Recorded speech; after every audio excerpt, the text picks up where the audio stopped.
É uma alegria imensa participarmos dessa atividade, desse momento com os amigos, sobretudo para o estudo do Evangelho de Jesus, que nunca esteve tão atual e necessário como na atualidade para a compreensão das nossas lutas, da nossa existência na Terra.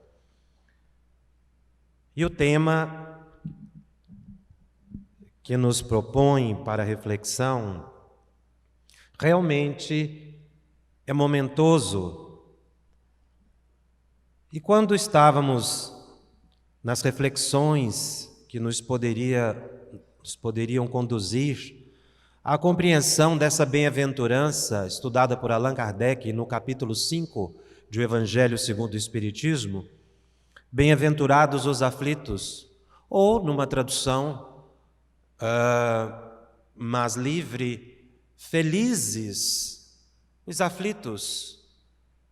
Como nós podemos ser felizes sendo aflitos? Allan Kardec, nesse capítulo 5 do Evangelho segundo o Espiritismo, com a sua visão cartesiana, faz exatamente essa reflexão do sentido de uma felicidade ou de uma alegria por estar sofrendo. Existe sim uma lógica quando você pensa no progresso, na vida futura, mas Kardec buscava entender as causas para que a lógica e o raciocínio aliado à fé, ao amor, pudesse realmente dar estrutura psicológica, emocional para o indivíduo atravessar os momentos de dor sem sucumbir no desequilíbrio dos transtornos mentais, no suicídio, na desesperança, no choro sem consolo. Então Kardec vai encontrar a lógica do sofrimento nos processos reencarnatórios. Aliás, Kardec menciona que o tema que nós mais devemos estudar é reencarnação.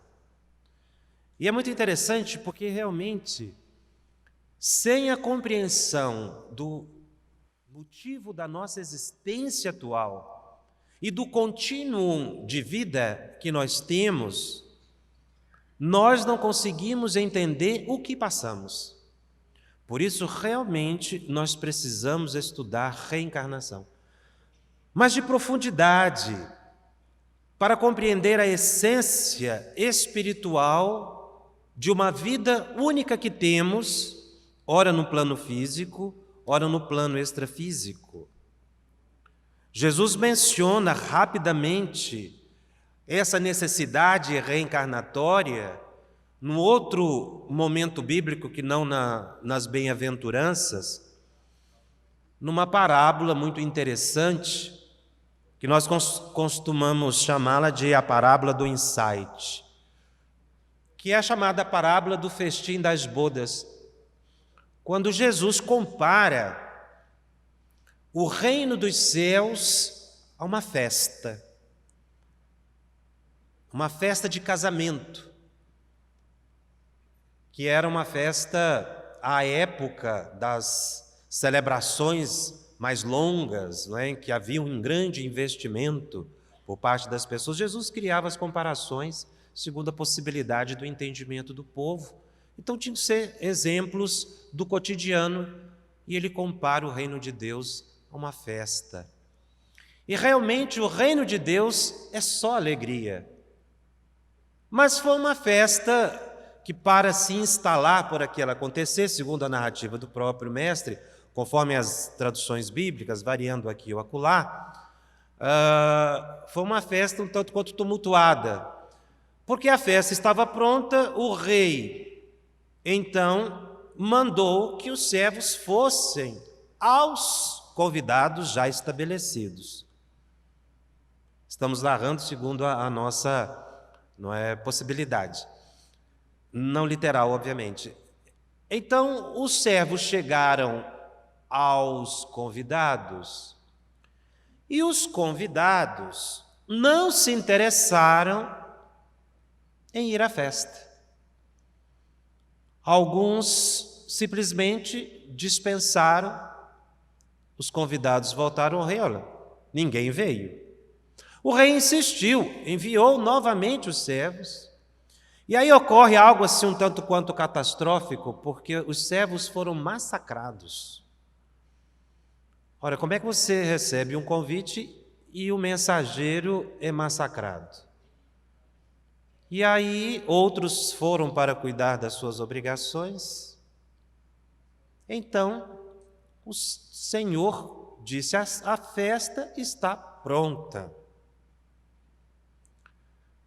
Vai acontecer de qualquer maneira, porque está tudo organizado. Disse então aos servos que fosse em todos os lugares e aí convidasse todas as pessoas que encontrasse. E assim os servos fizeram. Tem um momento um tanto quanto trágico, não é? Porque o rei é tomado de ira naquele simbolismo bíblico, porque era o rei conforme os povos, ou Deus conforme os povos conseguiam conceber um Deus irado, emotivo, emocional, que é o Deus bíblico, principalmente do Velho Testamento. Mandou destruir as aldeias, mandou queimar, coisas assim, mostrando simbolicamente dos conflitos e das dificuldades daqueles que se afastam do reino de Deus. Então todas as pessoas foram convidadas e o banquete se estabeleceu. Foi quando o rei resolveu caminhar entre os convidados e viu ali uma pessoa que estava sem a túnica nupcial. É interessante essa parábola exatamente nesse ponto desse personagem que nos parece o mais enigmático de todo o contexto. Porque existem interpretações as mais variadas sobre a festa. A festa de casamento seria a própria chegada do Cristo à Terra. Seria o casamento de Jesus com a humanidade, simbolicamente. Ou o ajuste, a ligação. Obviamente que, quando nós falamos em casamento, nós não podemos pensar em casamento como hoje. Porque a celebração de casamento, ela surgiu como rito por volta do ano de 1300 depois de Cristo. Então era um outro tipo de festa, era um outro momento. Os servos que foram massacrados seriam os apóstolos, os profetas, os missionários, aqueles que entregaram a vida para anunciar o reino divino. E as lutas que se sucederam foi exatamente o desinteresse do povo em relação ao encontro com a divindade, ou com a alta espiritualidade, que é o simbolismo maior do reino de Deus que está dentro de nós. Mas havia uma figura ali na festa que, quando o rei se aproximou, ele perguntou: por que você não está vestido com a túnica nupcial? Essa figura, segundo as traduções bíblicas, não respondeu nada, ficou mudo, ele emudeceu. Ora, acredito que qualquer um de nós, se alguém fizesse uma pergunta, por que você não está vestido atrajadamente, você poderia ter dado qualquer resposta. Não, eu fui convidado de surpresa, não sabia nem da festa, não tinha roupa, mas me chamaram, eu vim só para atender um convite. Mas ele emudeceu. E aí o que o rei fez? O rei fez algo inimaginável. Ele disse o seguinte: olha, então você vai ter as mãos e os pés atados, vai ser lançado lá fora e vai haver pranto e ranger de dentes. É uma parábola muito instigante porque ela é totalmente contraditória. Como é que tem uma festa e você convida uma pessoa, ela não está vestida apropriadamente, você manda amarrar a pessoa, joga lá fora e ela vai ter dor e sofrimento atroz. É aí que é necessário se penetrar na essência espiritual do simbolismo crístico. Como nós colocamos, a festa é o encontro da alma com a alta espiritualidade. Por que o homem emudeceu? Não é porque ele não tinha resposta. Como nós dissemos, ele poderia ter dado qualquer resposta, mas ele emudeceu. E a grande revelação é exatamente essa, dele não ter dito nada. Por que ele não disse nada? Porque foi o momento da autopercepção. Quando nós temos algo que nos choca, quando a gente vê algo que a gente não percebia, a primeira reação da gente, ou para muitas pessoas, é ficar calado.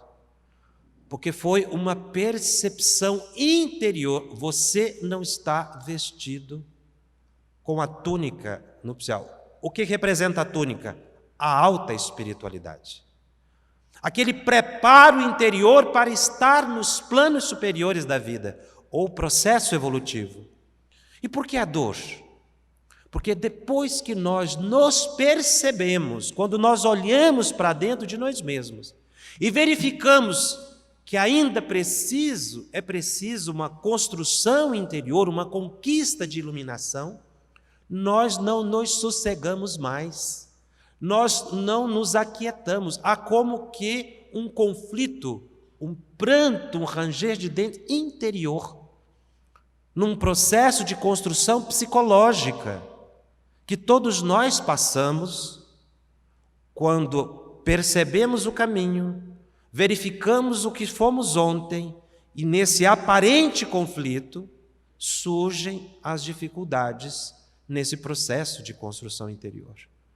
A conquista da alta espiritualidade demanda sim a dor, o pranto e o ranger de dentes, para que nós vistamos a túnica nupcial. É necessário o enfrentamento reencarnatório. Porque somente com a pacificação da consciência nós nos iluminamos. Um casal, era por volta das 6 horas da manhã, recebeu um telefonema. Uma senhora, uma amiga comum, aflita, amiga do casal, pedia aos amigos, ao telefone, que fizessem preces, porque havia acontecido à meia-noite do dia anterior um acidente e a filha dela havia desencarnado. E até aquela hora, 6 horas da manhã, ainda não havia chegado os responsáveis para retirar o corpo, que ainda estava sob o carro ao lado da estrada. Então, como eles não tinham mais nada a fazer, já tinha atravessado a madrugada, naquele desespero todo, ligaram para os amigos e pediram preces, porque já não sabia mais o que fazer. A filha debaixo do carro, o esposo tinha ficado no meio do capim, porque o carro rolou ribanceira abaixo, e ficou ali ao lado do corpo da filha a noite inteira. Aquela hora, 6 horas da manhã, já não tinha mais nem lágrimas. Então ela não sabia o que fazer e ligou para os amigos. Ela pedia preces, porque quem sabe o conforto da oração pudesse ajudá-la naquele momento. Então o casal recebeu aquele telefonema, não dormiram mais, obviamente, e foram fazer as preces em benefício. Não tinham nem como deslocar, era uma cidade bastante distante, porque também eles estavam ali aguardando, não é, o IML para conduzir o corpo à cidade, de volta a fim de fazer o sepultamento. Foi um momento de dor lancinante. Então eles ficaram ali naquele momento de sofrimento, condoídos com a dor dos amigos à distância, que havia perdido a filha. Foi quando então, já era por volta das 8 horas da manhã, a filha do casal, que havia recebido o telefonema, estava dormindo, num quarto próprio. O casal a essa hora já estava na sala, ali conversando um pouco baixo, porque as crianças estavam dormindo, quando acordou a filha de 12 anos de idade, uma menina moça. Então ela chegou perto dos pais e disse: papai e mamãe, eu tive um sonho. Como esse casal tem o hábito de prestar atenção nos filhos, coisa que às vezes não é muito comum, então eles colocaram a filha do lado, o café para que ela tomasse, e começaram a ouvir o sonho. Normalmente a gente não presta atenção nos sonhos dos filhos. Deus fala pela boca dos jovens, pela boca das crianças, porque a alma ainda é pura, e eles sabiam disso e prestaram atenção no sonho. Ali, como um sonho qualquer, a menina começou a dizer: eu tinha um sonho tão engraçado. Eu sonhei que eu estava numa estrada. Eu estava caminhando numa estrada por um carro. Eles me levavam para algum lugar. E eu vi o mato, tinha um carro com as rodas viradas para cima. Muitas pessoas chorando. Aí o carro parou. E eu fiquei olhando aquela cena. Um carro grande, parecia um caminhonete, um carro grande assim, com as 4 rodas para cima. Não vi bem o que acontecia lá, mas vi pessoas chorando. E aí eu estava ali olhando aquela cena, de repente parou um carro preto na minha frente. Eu pensei no sonho: será que é hora de eu morrer? Será que já vieram me buscar nesse carro preto? Porque parecia um carro grande desses, papai, que carrega as pessoas que já morreram. Um carro fúnebre. Então desceu um motorista e ele falou para mim assim: esse não é para você. Aí eu perguntei: e quem é o Senhor? Ele falou: quem me mandou foi essa pessoa aqui. E entregou um cartão desses cartões assim, profissionais, esses cartões de apresentação. Então eu li lá, papai e mamãe, estava escrito assim: Bezerra de Menezes. Aí eu acordei. Os pais entenderam imediatamente que era um recado para o casal. Pegaram o telefone e ligaram de volta. Eles não contaram o sonho, até porque não era o momento para detalhes, apenas disseram assim: nós recebemos um recado, tenha fé. Doutor Bezerra de Menezes já enviou socorro à sua filha, ela não está desamparada. Eles disseram que ela mal ouviu o recado e desligou o telefone. Quando foi já no início da noite, que eles encontraram já lá no sepultamento, então eles tiveram a conversa mais detalhada e a mãe da jovem falecida disse para o casal: vocês não sabem o bem que fizeram naquele momento. Porque foi mais ou menos a hora que os policiais, o socorro pôde chegar para tirar nossa filha dos escombros ali do carro, do acidente. Então, naquela hora que vocês telefonaram, eu vi que era a resposta às minhas preces. Eu orei a noite toda pedindo a Maria, mãe de Jesus, e a doutor Bezerra de Menezes que viessem socorrer minha filha. Foi a resposta que eu esperava. Eu corri para dizer ao meu marido que nós não estávamos desamparados. Naquele exato instante, ele estava atravessando o asfalto, ele estava já próximo do policial, ele ia pegar a arma do policial e ia dar um tiro na cabeça, porque ele não suportava naquele instante a ideia de passar a noite toda ao lado do corpo arrebentado, estraçalhado da nossa filha. Então ele disse: eu ia dar um tiro na minha cabeça, eu ia me matar. Porque pai algum pode ver a filha naquelas condições. O que eu passei, você não sabe. Então quando eu disse a ele, pare, ele parou. Eu disse: doutor Bezerra veio buscar nossa filha. Ele então sentou e foi aí que ele chorou, porque ele não tinha chorado ainda. Então nós ficamos refletindo, os casais se abraçaram, porque existem situações inevitáveis, mas não existe o desamparo de Deus. Ninguém está desamparado. Aliás, o trabalhador espírita, o estudioso espírita, precisaria refletir nesta questão mais a fundo e tirar do vocabulário: Deus me desamparou. Deus nunca desampara. Deus está sempre provendo as nossas necessidades mais íntimas, mas nós precisamos aprender a ouvir a resposta divina. Porque nós temos uma relação tanto quanto conflituosa com a divindade. Nós amamos Deus quando está tudo bem, quando nós estamos felizes, quando não chove, quando o trabalho está adequado, quando o amor me corresponde. Deus é maravilhoso. A gente costuma até dizer o meu Deus, nessa visão tribal, divina, né, de divindade, o meu, o seu, ainda não chegando àquela fase de Jesus quando ele disse Pai Nosso, ou seja, o Deus de nós todos. Então, nós precisamos ter essa compreensão, o que fez com que Leon Denis mencionasse no livro O Problema do Ser, do Destino e da Dor, aprende a sofrer. Aprende a sofrer. É um aprendizado. É o vestir da túnica nupcial. Ou seja, eu preciso ter uma compreensão mais profunda, e aí a necessidade do estudo para que nós possamos ter um entendimento mais sólido do motivo das lutas e das dificuldades que eu atravesso. Porque existem situações, como esse do acidente, que nós não conseguimos evitar.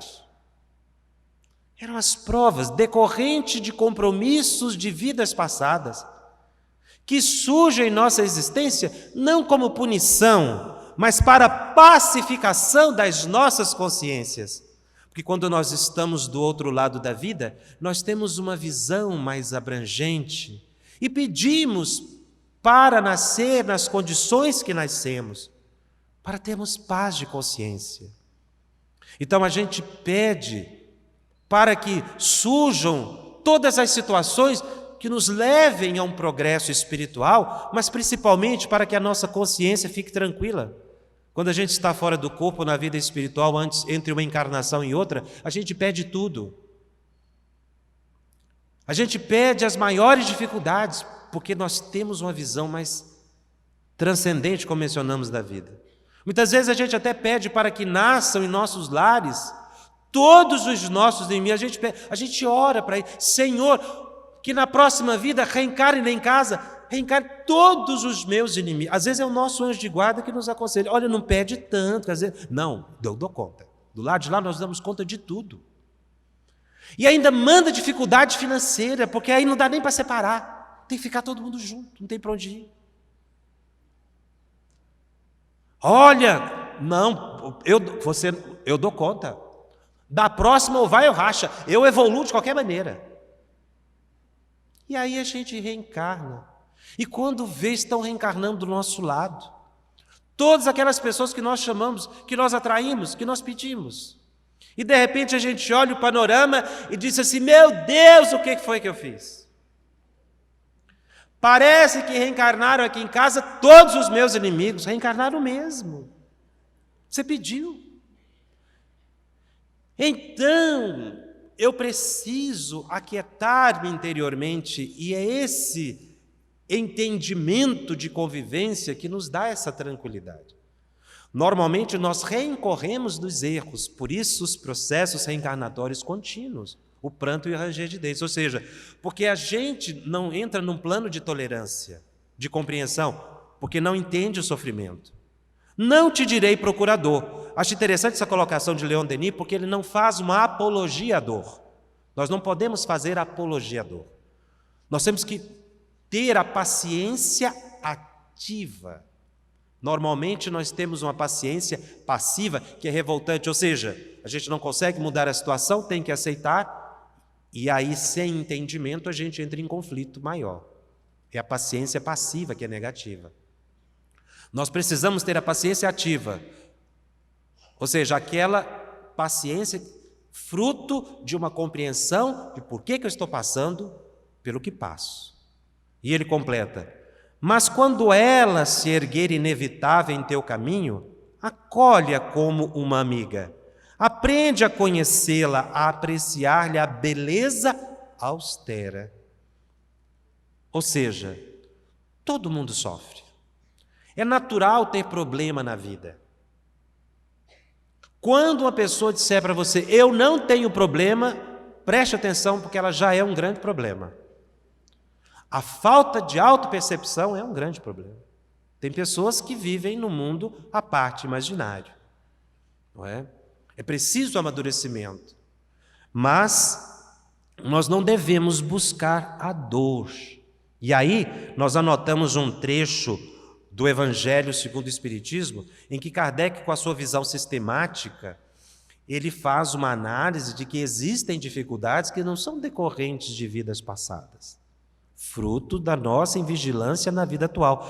Ele anota assim no Evangelho, lá no item 4, quantos se arruinam por falta de ordem, de perseverança, pelo mal proceder ou por não terem sabido limitar os seus desejos.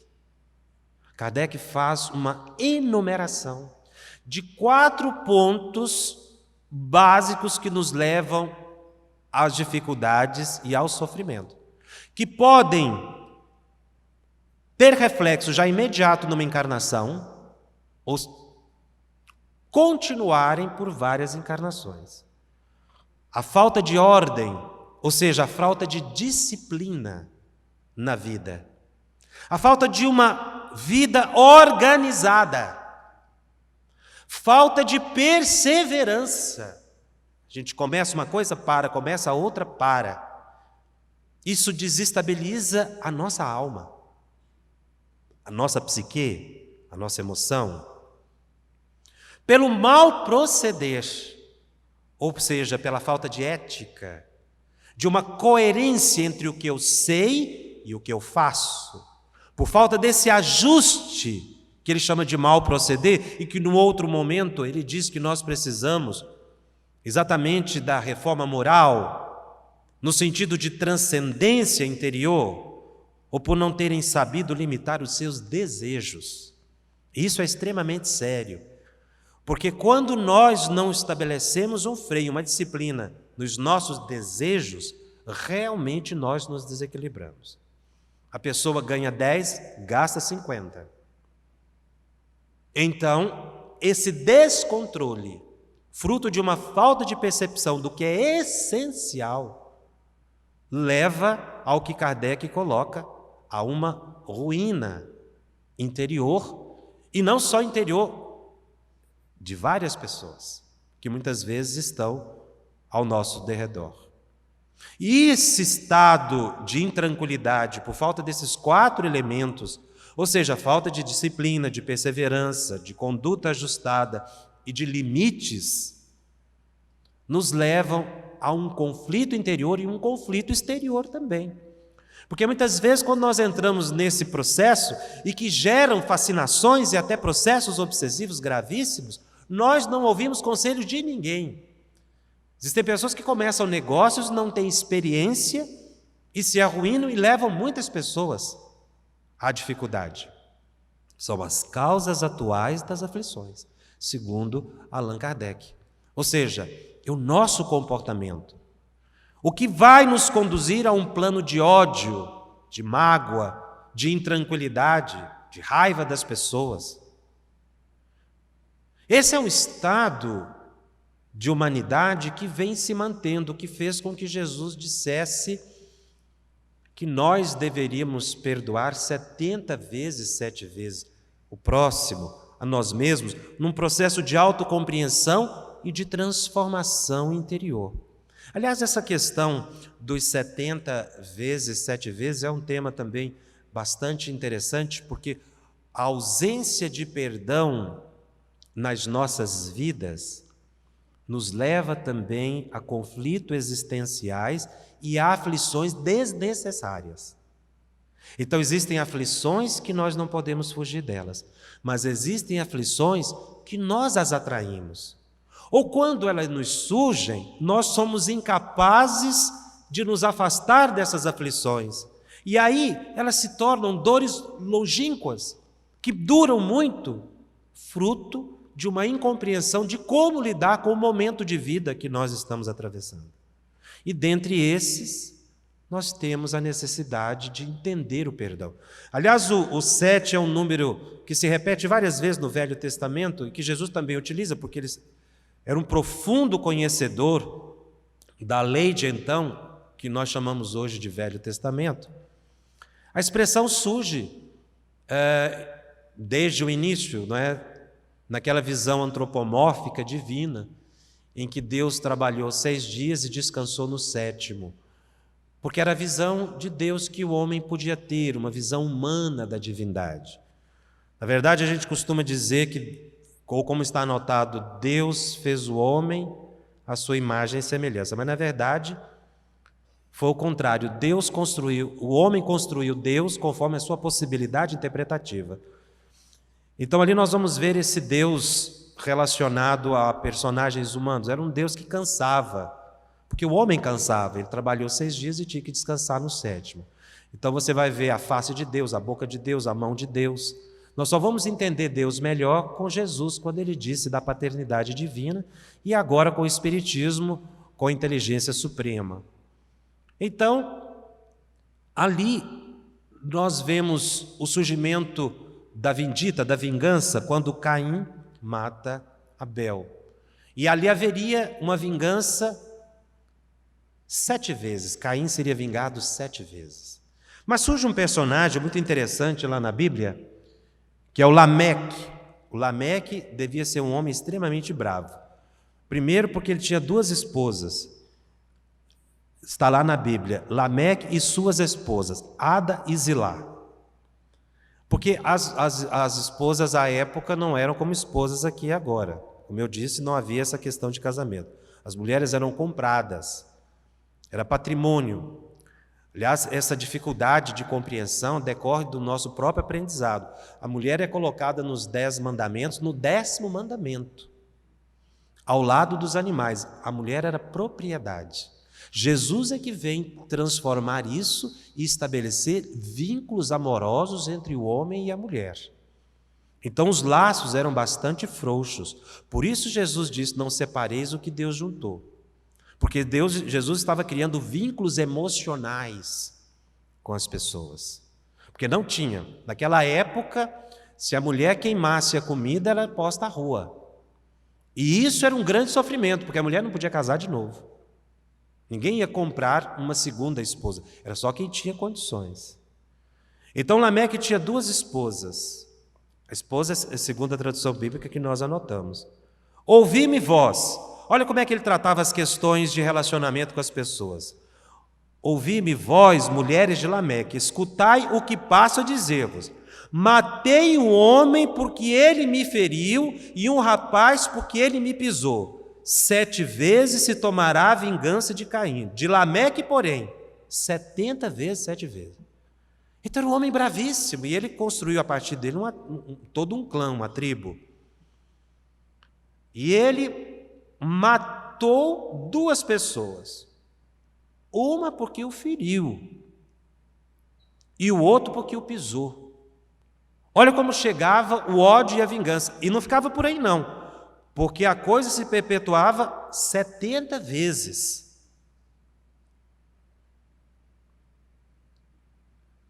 Quando Moisés identificou essa situação no povo, ele abrandou a lei, porque a lei era essa: se você pisasse numa pessoa, você ia morrer e todos da sua geração. Um pisão era corrigido com a morte do outro. Mas Moisés trouxe o abrandamento da lei, e aí surgiu a lei de Talião, que muitas pessoas pensam que a lei de Talião é uma lei extremamente drástica, grave, mas ela, em relação ao que era, foi um grande progresso. Porque aí, lá em Levítico é anotado: se alguém causar defeito em seu próximo, como ele fez, lhe será feito. Fratura por fratura, olho por olho, dente por dente. Assim como ele tiver desfigurado algum homem, assim se lhe fará. Então, antes, não era assim, olho por olho, dente por dente. Era um pisão à morte. Era muito pior. Então, a lei de Talião já foi um grande abrandamento, porque as leis vão progredindo segundo o povo. Então a gente tem uma visão tanto quanto distorcida, você tem que voltar à época para ver em que tempo a lei foi estabelecida. Então já não era. Então aí com Moisés já foi. Pisão, se você receber um pisão, você vai ganhar um pisão. Se você foi ferido, você vai ferir. Então você não tem que matar outra pessoa porque você recebeu um pisão. Nós só vamos ter a compreensão da lei maior de amor foi com Jesus. Porque aí sim ele trouxe um novo paradigma quando ele disse: tendes ouvido o que foi dito, olho por olho, dente por dente. Eu, porém, vos digo, não resistais ao perverso. Aí foi a lei de amor. Mas a qualquer que te dá na face direita, volta-lhe também a outra. Ao que quer demanda contigo, e tirar-te a túnica, deixa-lhe também a capa. E se alguém te obrigar a andar 1000 passos, vai com ele 2000. Olha que mudança de lei.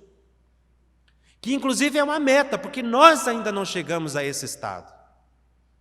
Nós ainda vamos ver na humanidade esses 3 momentos. Tem gente que está lá na lei do Lameque.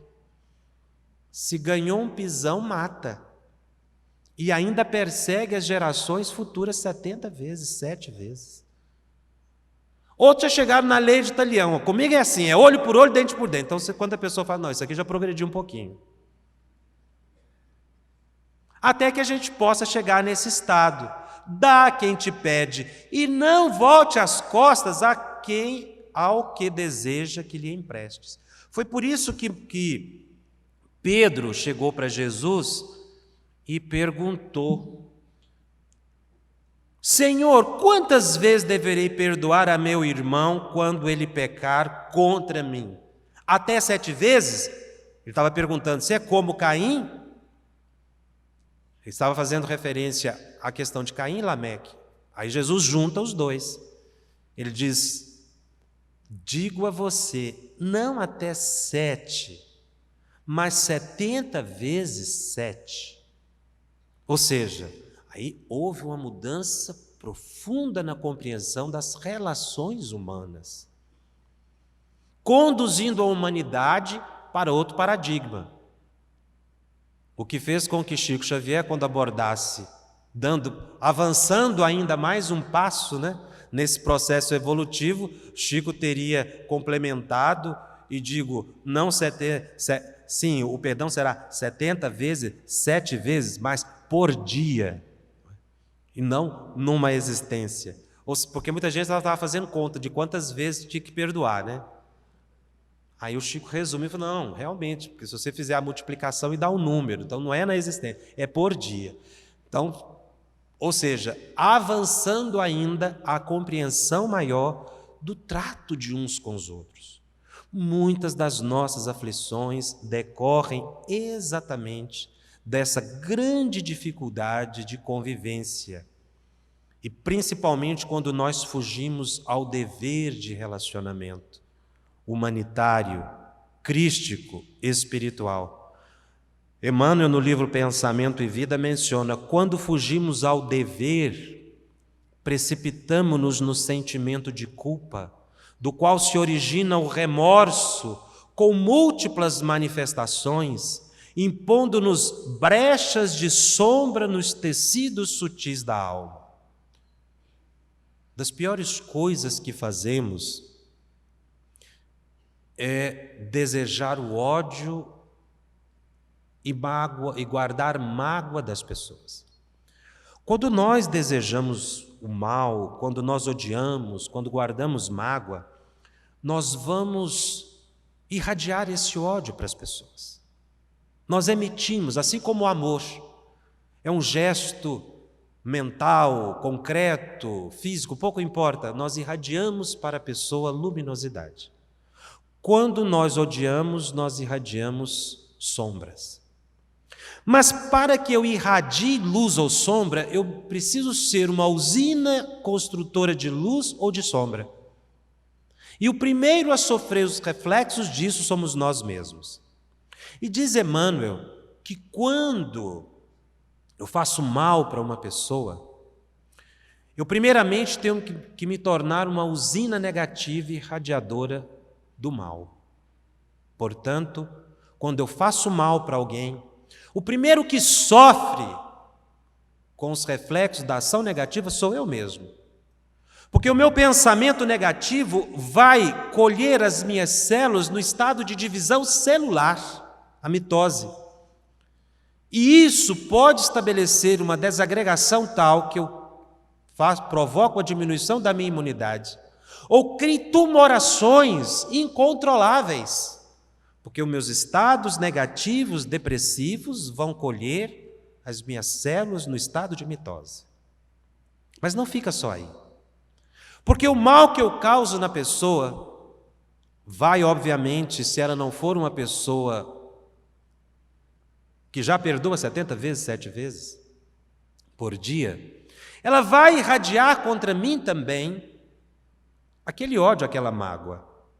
Porque nós estamos, na maioria das vezes, na situação do talião. Mágoa com mágoa, ódio com ódio. E a vingança. Então eu vou receber de volta todo o impacto negativo que eu causei na pessoa. Porque o outro também será uma usina produtora de mal.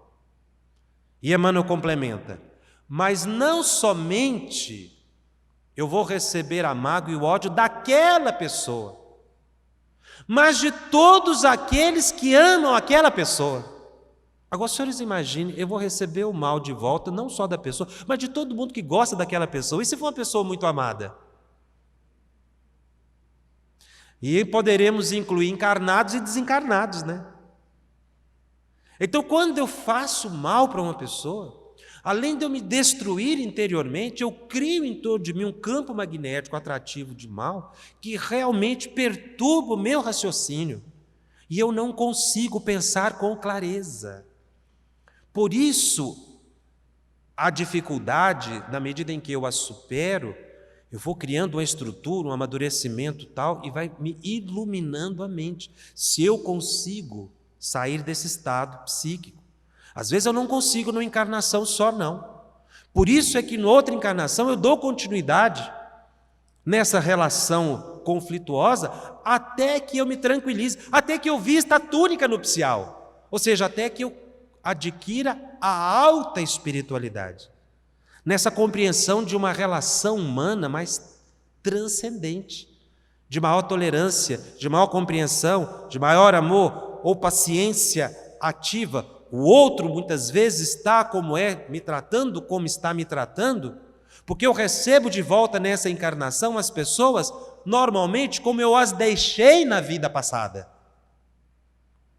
Eu as recebo no mesmo estado de antes. É por isso que eu tenho que ter muita compreensão com as pessoas, para que eu possa me tranquilizar, porque eu não sei quem foi essa pessoa, e outra, eu não sei quem será essa pessoa, porque muitas vezes eu entro em situações de conflito, de ódio, fico guardando a imagem da pessoa na cabeça, porque ela me causou qualquer coisa, e eu desejo o ódio, eu desejo a destruição da vida. Há um caso gravíssimo, eu considero um caso muito grave, tratado por André Luiz no livro Nosso Lar, com relação a essa questão de sofrimento, de conflitos, de melhor compreensão do que foi a pessoa, do que será, quando a mãe de André Luiz vai avisar a ele, está lá anotado no livro, que ela iria reencarnar. Não sei se os senhores se lembram, ela está num plano evolutivo bastante superior ao próprio André Luiz e de outros familiares. O André Luiz vai encontrar o pai dele no umbral. Por um tempo, quando o André Luiz se equilibra, ele faz uma visita ao umbral e encontra o pai lá, no umbral. Mas o pai de André Luiz não estava no umbral sozinho. Ele estava no umbral também com outras figuras. Eram duas mulheres, duas ex-amantes do pai de André Luiz. Uma senhora, fazendo um parêntese, me chamou uma vez e falou assim: olha, eu queria dizer para você o seguinte, tem um livro que vocês gostam muito no movimento espírita, que eu acho um absurdo. Ela tinha começado a estudar, a senhora já, não é, perto de seus 70 e poucos anos, uma jovem senhora.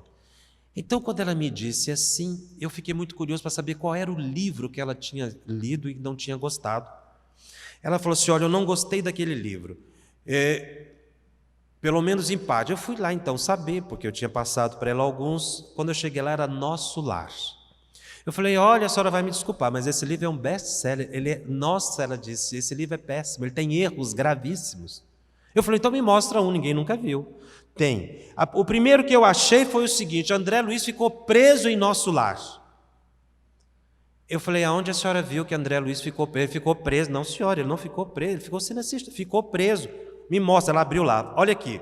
O André Luiz foi pedir para o ministro para visitar a família. O que mandaram o André Luiz fazer? Trabalhar. Então ele estava preso em Nosso Lar. Eu falei, a senhora não entendeu. Ele não estava. Aí fui explicar para ela. Ela falou, não gostei. Aliás, tem uma parte que eu gostei sim. Eu adorei Umbral. Eu falei, também foi só a senhora, né? Gostei. Eu falei, por que a senhora gostou do Umbral? Porque o Umbral é assim, a gente entra e sai a hora que quer. Eu falei, também não é assim. Não, e tem uma outra coisa lá. Bem feito para o pai do André Luiz. Estava lá com as amantes. É para lá que vai mesmo. Vai todo mundo para o Umbral. Eu falei, eu acho que a senhora não leu o livro direito, a senhora precisa reestudar o livro. Porque o que a mãe do André Luiz fez? Ela foi avisar para o André Luiz que iria reencarnar. Ela não precisava mais reencarnar. Então ela falou assim, mas eu tenho um dever de coração, por isso eu vou reencarnar. Eu vou reencarnar e vou me casar novamente com seu pai. Pode, só o espírito evoluído. E vou receber dentro de casa aquelas duas irmãs, as amantes, como nossas filhas. E fui conversando com ela. É assim que Deus resolve as questões de conflito. Nós não sabemos quem foi e não sabemos quem será. É por isso que de vez em quando nós vemos filhas assim, amando apaixonadamente o pai e odiando a mãe, não é? E a gente não entende. Às vezes acontece o contrário também. São vínculos que nós não sabemos de onde surgiram. Vínculos profundos. Só que essas jovens, se receberem o evangelho dentro de casa, apagarão esse passado. E poderão no futuro ser um anjo de guarda dessas pessoas. Nós não sabemos quem foi, não sabemos quem será. Por isso nós não podemos julgar. Por isso que há a bênção do esquecimento. Para que o ódio não volte. Para que a gente transforme o ódio em amor. A antipatia em simpatia. Para que nós possamos recapitular. E nesse processo pouco importa o que aconteceu ontem na vida anterior. Nós precisamos tirar essa ansiedade, aprender a viver o agora. Quantos de nós conseguiram, até o momento, e acredito que nós temos um dia todo de estudo aqui, colocar mente e corpo no mesmo lugar? A gente fica num lugar, mas a cabeça da gente fica em outro. A gente fica sofrendo por antecipação, é ansiedade. A gente fica sofrendo pelo que passou. Uma amiga minha me contou uma história, ela levou 40 minutos para me contar uma história que ela estava passando, segundo ela. Então, eu já estava chorando com ela depois de 40 minutos. Foi um drama. Aí, a certa altura, eu me lembrei e tive a ideia de perguntar quando é que foi que aquilo tinha acontecido. Ela falou, isso tem 40 anos que aconteceu. Eu falei, eu não acredito que a senhora está sofrendo. E eu chorando aqui, nós dois chorando, abraçados. 40 anos. Às vezes a gente fica ligado à coisa que passou. Nós precisamos aprender a viver o agora, a esquecer o que passou e não sofrer por antecipação. Nós precisamos colocar na vida um medicamento chamado serenidade. Os médicos já estão tratando serenidade como medicamento. Anote aí, serenidade 3 vezes por semana, por dia. Semana não, 3 vezes por dia. Como é que eu posso ter com a vida tumultuada que eu tenho serenidade 3 vezes por dia? Faça preces e meditações. Nós precisamos adquirir o hábito das preces e das meditações. 5 minutos. Faça algo que eu considero uma verdadeira intervenção espiritual direta no nosso dia a dia. É uma coisa que às vezes a gente faz, que é muito comum e a gente não percebe. André Luiz disse que naquele momento ali, em que você pega o evangelho e abre ao acaso, ou um livro de mensagem, parece que sai uma mensagem própria para você, né? Não sei se alguém aqui já passou por essa experiência. Nossa, mas eu estava precisando ouvir isso. Isso é um fenômeno mediúnico, não sei se os senhores sabiam. André Luiz diz que é um processo intuitivo. Eu acho que há também uma intervenção quase que mecânica ali, que a mão da gente corre pelo livro. A mensagem é escolhida pelo nosso anjo de guarda. Por isso nós precisamos fazer preces e meditações, para que o nosso anjo de guarda fale conosco. Então pense em Jesus, abra o Evangelho. Sempre tem algum encrenqueiro com essa história, né? Um amigo meu falou assim, olha, esse negócio aí não dá certo. O Evangelho fica viciado. Eu falei, eu não entendi, livro ficar viciado em quê? Ele falou, não, fica viciado. Ele tem o Evangelho meu, toda vez que eu abro, sabe na mesma mensagem. É porque ele quebrou, eu tenho certeza que é por causa da... Eu fecho o olho, mudo o dedo, quando eu vejo, sai a mesma mensagem. Aliás, Jacobson, ele me diz, eu comprei um Evangelho 0 quilômetro e fiz o teste, desencapei dentro da livraria, pensei em Jesus e abri a tal da mensagem. Aí eu fiquei curioso, qual é a mensagem? O homem de bem. Eu falei, será que não é o seu anjo de guarda querendo conversar com o homem de bem? Então, ou seja, são recados espirituais. É a intervenção direta do plano espiritual nas nossas vidas e a gente não percebe e deixa passar oportunidades excepcionais. Ouvir um jovem, ouvir uma criança, que traz um recado importante, porque a mente da criança está límpida. Ou então esse gesto simples de abrir o Evangelho e ouvir Deus falando em nossos corações, para que nós possamos vestir a túnica nupcial. Muito obrigado.